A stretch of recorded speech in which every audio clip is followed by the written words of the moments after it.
चंडीगढ़ में पार्षदों के बीच क्यों चले लात घूंस से? खालिस्तानी आतंकियों के निशाने पर क्यों है पंजाब पुलिस? पंजाब के शिक्षा मंत्री के खिलाफ क्यों हो रहा है हल्ला बोल? एनआरआई पंजाब स्पेशल शो में खबरें बहुत हैं, इसलिए बने रहें हमारे साथ।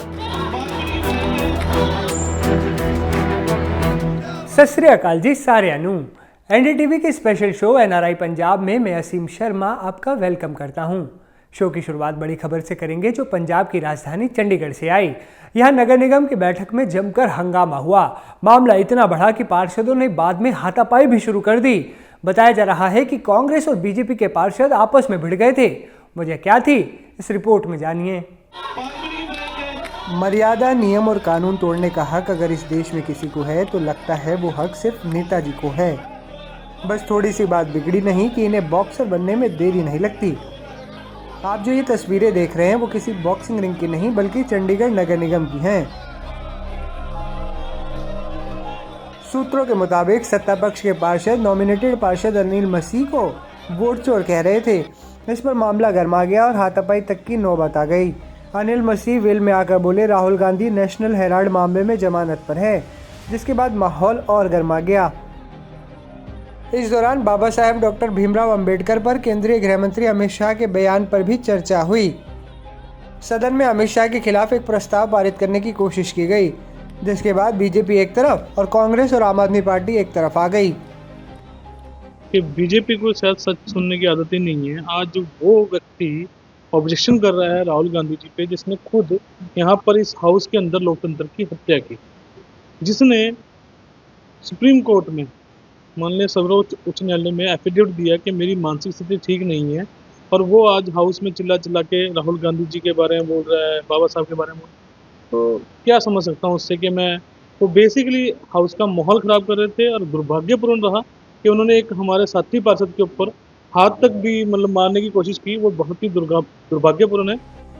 कांग्रेस और आम आदमी पार्टी के पार्षदों ने जब केंद्रीय गृह मंत्री पर बाबा साहेब के अपमान का आरोप लगाया तो बीजेपी ने कांग्रेस को आड़े हाथों लिया और पुराने दिन याद कराए। पूज्य डॉक्टर भीमराव अंबेडकर जी का अपमान किया। पंडित जवाहरलाल नेहरू से लेकर राहुल गांधी तक आज कांग्रेस को जवाब देना होगा। क्या कुछ गज जमीन नहीं मिली दिल्ली में कि पूज्य डॉक्टर भीमराव अंबेडकर जी के संस्कार किया जा सकता? तो बीजेपी ने कांग्रेस पर हमला करते हुए गृह मंत्री के खिलाफ बदनाम करने की साजिश रचने का आरोप लगाया है। लेकिन वजह चाहे जो भी हो, चंडीगढ़ नगर निगम में नेताओं की हाथापाई पर जनता हंस रही है और पूछ रही है कि माननीयों अब और कितना नीचे गिरोगे। उधर फाजिल्का में पंजाब के शिक्षा मंत्री के खिलाफ जमकर बवाल देखने को मिला। यहाँ शिक्षकों ने अपनी मांगों को लेकर शिक्षा मंत्री बैंस का पुतला भी फूका और मांगे पूरी न होने पर बड़े आंदोलन की चेतावनी भी दी। धक्केशाही नहीं चलेगी, नहीं चलेगी, नहीं चलेगी। पंजाब में जगह जगह टीचर्स के प्रदर्शन की खबरें आ रही हैं। ताजा मामला फाजिल्का से सामने आया है, जहां नाराज शिक्षकों ने डिप्टी कमिश्नर ऑफिस के बाहर जमकर हंगामा किया। इस दौरान गुस्साए शिक्षकों ने पंजाब के शिक्षा मंत्री हरजोत सिंह बैंस का पुतला भी फूका। ये प्रदर्शन अध्यापक मोर्चा के बैनर तले किया गया। अध्यापक मोर्चा के आगू दीपिंदर सिंह ने बताया कि कुछ वक्त पहले पंजाब के मंत्री हरजोत सिंह बैंस के साथ मीटिंग हुई थी। उन्होंने सैलरी बढ़ाने समेत शिक्षकों की बाकी मांगों को पूरा करने का भरोसा दिया था, लेकिन अब उनकी कोई सुनवाई नहीं हो रही। धरना जो अज लाया जी समूह अध्यापक जथेबंदियां जिला फाजिल्का वालों लगाया गया।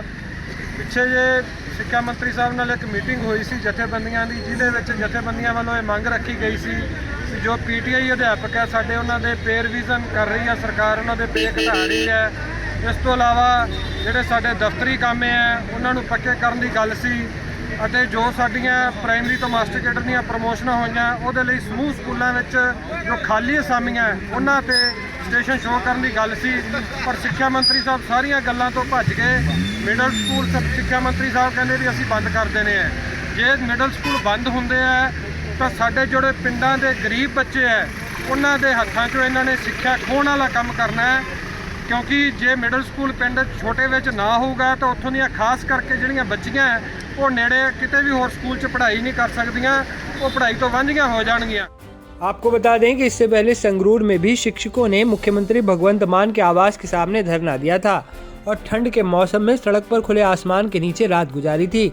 इस दौरान कई शिक्षक अपने परिवार के साथ ही ठंड में सोए थे। शिक्षकों का कहना है कि जब तक उनकी मांगों के समाधान का ठोस आश्वासन नहीं मिल जाता तब तक वे यहीं डटे रहेंगे।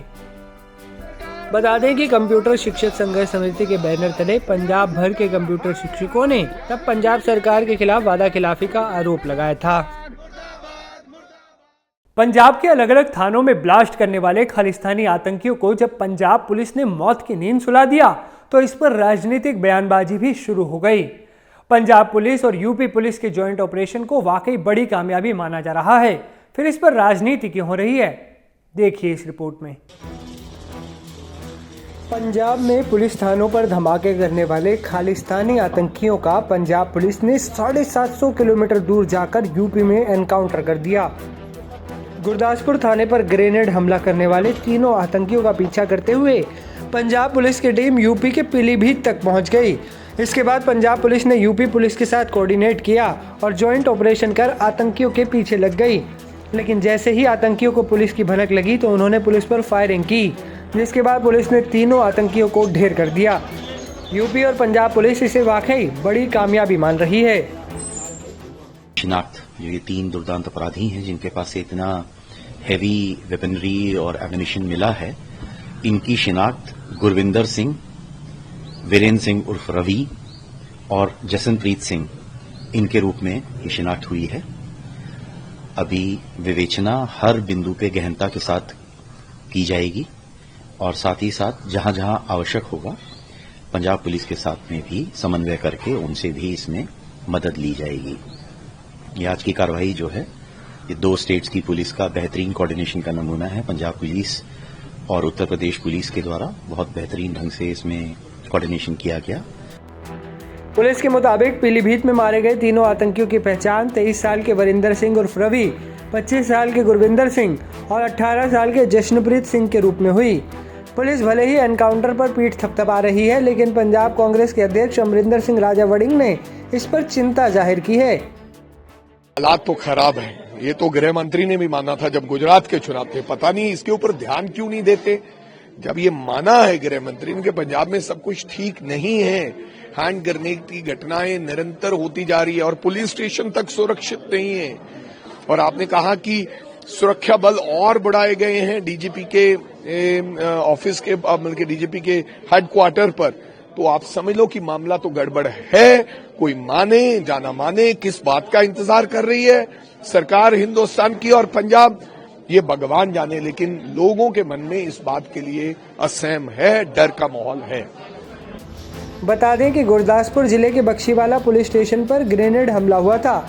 इससे पहले इस महीने की शुरुआत में पंजाब के अमृतसर में इस्लामाबाद पुलिस स्टेशन में भी विस्फोट हुआ था। अमृतसर के नवा शहर में भी एक पुलिस चौकी पर हैंड ग्रेनेड फेंके गए थे। इन्हीं सब घटनाओं के बाद से पंजाब का माहौल बिगाड़ने वाले आतंकी पुलिस की हिट लिस्ट में टॉप पर थे। अगर आपके अंदर कुछ कर जाने का जज्बा है तो आप दुनिया की परवाह किए बगैर कुछ भी कर सकते हैं। एक ऐसे इंसान से आपको मिलवाते हैं जिनके दोनों हाथ नहीं हैं, फिर भी वो क्रिकेट खेल रहे हैं और उनकी मेहनत को पंख लगाने का काम किया है अडानी ग्रुप ने। रिपोर्ट देखिए। का बहुत बहुत स्वागत है एनडीटीवी में। हम देख रहे हैं कि अब आपका सपना पूरा होने वाला है, क्योंकि आप में जज्बा है। आपने वो कर दिखाया जो विदाउट आर्म्स आपने क्रिकेट खेली है और लगातार 2013 से खेल रहे हैं। तो कैसे देख रहे हैं, कैसे आपकी जर्नी रही? मेरी जो जर्नी रही सर बहुत मुश्किलात के साथ रही, लेकिन मैंने बस हार नहीं मानी ज़िंदगी से और हमेशा ये सपना रहा कि मैं अपने देश को रिप्रेजेंट करूं, और ये सपना पूरा हुआ मुझे 2017 के बीच में। और उसके बाद मेरी और एक सपना था कि मैं अपने विलेज में, अपने गांव में एक क्रिकेट एकेडमी बनाऊं, इंडोर बनाऊं। और ये सपना क्योंकि मैंने अक्सर देखा कि कभी कभार हमारे बच्चों के पास बैट नहीं होता है, किट नहीं होती है, पैड नहीं होता है खेलने के लिए, और ये मेरे जहन में था कि यहाँ ऐसा हम बनाए, कल इस गांव से भी कुछ बच्चे निकलेंगे अपने, जो अपने भारत देश को रिप्रेजेंट करेंगे। ये मेरा सपना था सर। देश के जाने माने इंडस्ट्रियलिस्ट आपको सपोर्ट कर रहे हैं। गौतम अडानी अडानी फाउंडेशन की तरफ से आ रहे हैं, तो वो आपको इनडोर स्टेडियम बना के दे रहे हैं, जो वहाँ पे आप क्रिकेट की सिखलाई देंगे बच्चों को। और जो आपका सपना था कि ऐसे हो ताकि बच्चे खेल सकें, और ये भी कहने को आया है कि 3 टाइम आप उस पर शिफ्ट लगाओगे। तो कैसे देख रहे हैं? क्या लगता है कि अब आप वहाँ के जो बच्चों के पास पैसे नहीं थे उनको ग्रूम करके आगे क्रिकेट में कंट्रीब्यूशन कराएंगे? जी सर, बिल्कुल सर, ये मेरा सपना है कि जिस तरीके से मुझे हमने अपने गौतम अडानी सर ने जिस तरीके से मुझे सपोर्ट किया है, और ये मेरे था कि नहीं, जो हमारे बच्चे हैं वो भी खेले इसी तरीके से जिस तरीके से मैंने खेला है, वो भी बच्चे अपने देश को कल रिप्रेजेंट करेंगे। और जहाँ तक इंडोर, और ये बहुत बड़ा एक सपना था मेरा, और आज ये पूरा होने जा रहा है। तो स्पेशली मैं थैंक यू कहना चाहता हूँ गौतम अडानी सर का, प्रीति अडानी मैम और जीत अडानी सर, अडानी फाउंडेशन का सर। कह रहे हैं कि वेदर का बहुत वहाँ पे प्रॉब्लम होती है। अभी आप भी कह रहे हो कि बर्फबारी होती है। बर्फबारी में क्रिकेट की जो ये ओपन ग्राउंड में इतनी वो आप प्रैक्टिस नहीं कर सकते। अब जो इंडोर आपको ग्राउंड मिलेगा, उसमें क्या लगता है कि लगातार पूरा साल वहाँ पे प्रैक्टिस होगी और बच्चों को क्या फ़ायदा मिलेगा? जी सर, बिल्कुल, क्योंकि विंटर में जैसे कि अभी बर्फ़बारी हो रही है, तो इसमें इतनी दिक्कत आ रही है, मतलब पूछिए मत सर, वो हम जानते हैं और हमारे जो बच्चे हैं वो जानते हैं कि कितनी प्रॉब्लम्स हो रही है।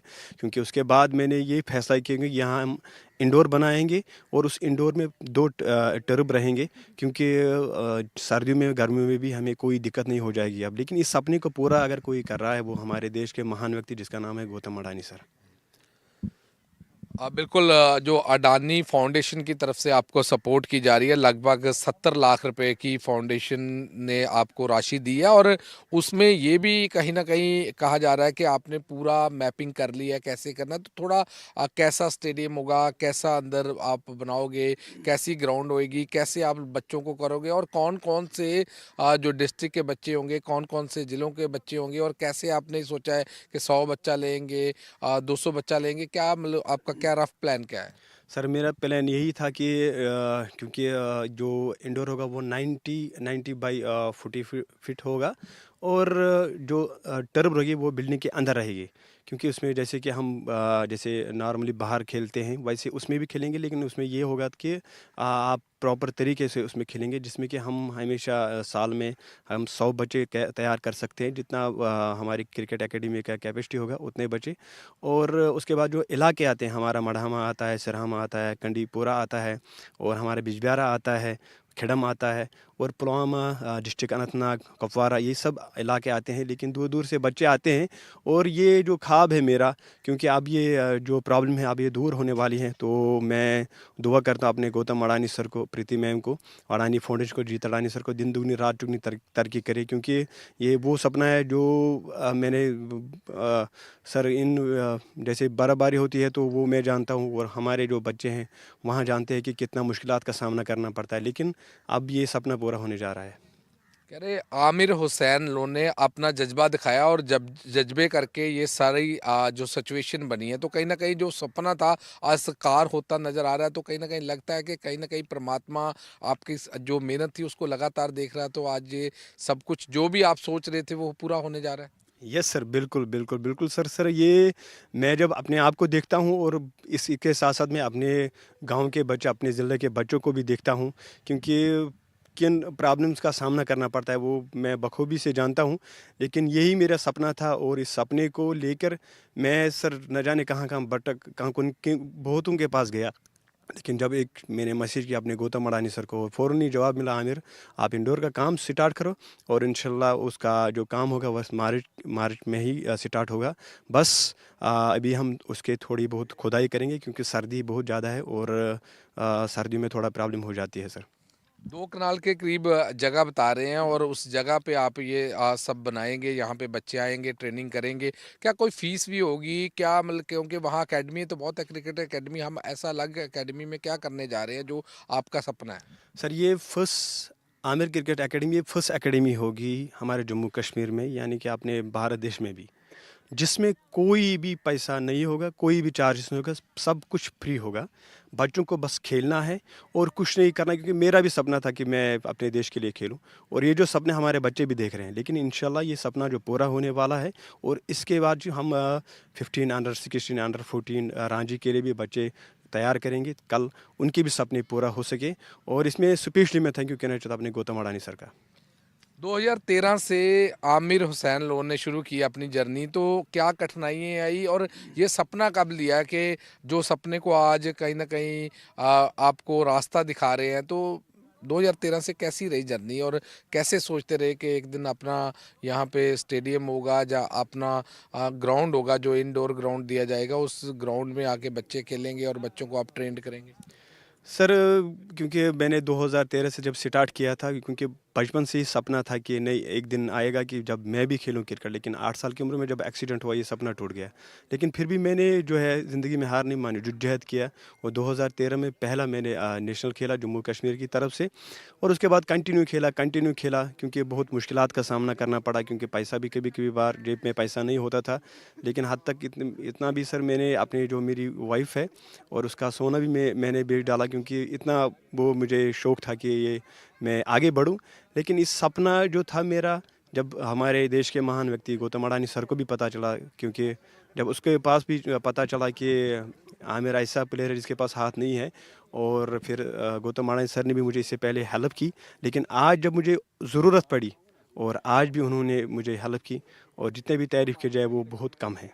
दुनिया ਦੇ ਅਲੱਗ-ਅਲੱਗ ਦੇਸ਼ਾਂ 'ਚ ਬੈਠੇ ਤੁਸੀਂ ਆਪਣੀ ਮਿੱਟੀ, ਆਪਣੀ ਸੰਸਕ੍ਰਿਤੀ ਦੇ ਨਾਲ ਜੁੜੇ ਰਹੋ, ਆਪਣੇ ਜ਼ਿਲ੍ਹੇ, ਆਪਣੇ ਹਲਕੇ, ਆਪਣੇ ਪਿੰਡ ਦਾ ਹਾਲ ਜਾਣ ਸਕੋ। ਇਸੇ ਸੋਚ ਦੇ ਨਾਲ ਐਨਡੀਟੀਵੀ ਨੇ ਇਹ ਨਈ ਪਹਿਲ ਸ਼ੁਰੂ ਕੀਤੀ ਹੈ ਤਾਂ ਕਿ 7 ਸਮੁੰਦਰ ਪਾਰ ਹੋਣ ਦੇ ਬਾਵਜੂਦ ਤੁਸੀਂ ਆਪਣੇ ਪੰਜਾਬ ਦਾ ਅਪਡੇਟ ਲੈਂਦੇ ਰਹੋ। ਐਨਡੀਟੀਵੀ ਦਾ ਪੰਜਾਬ ਸਪੈਸ਼ਲ ਸ਼ੋਅ ਤੁਹਾਨੂੰ ਕਿਵੇਂ ਦਾ ਲੱਗਿਆ? ਕਮੈਂਟ ਕਰ ਜ਼ਰੂਰ ਦੱਸਿਓ। ਨਾਲੇ ਸ਼ੋਅ ਨੂੰ ਸ਼ੇਅਰ, ਲਾਈਕ ਕਰਨਾ ਨਾ ਭੁੱਲਿਓ, ਕਿਉਂਕਿ ਤੁਹਾਡਾ ਇੱਕ ਲਾਈਕ, ਇੱਕ ਸ਼ੇਅਰ ਸਾਡੇ ਲਈ ਬਹੁਤ ਜ਼ਰੂਰੀ ਆ। अपना ख्याल रखो। कल फिर इससे टाइम होएगी तुहाडे नाल मुलाकात। सत श्री अकाल।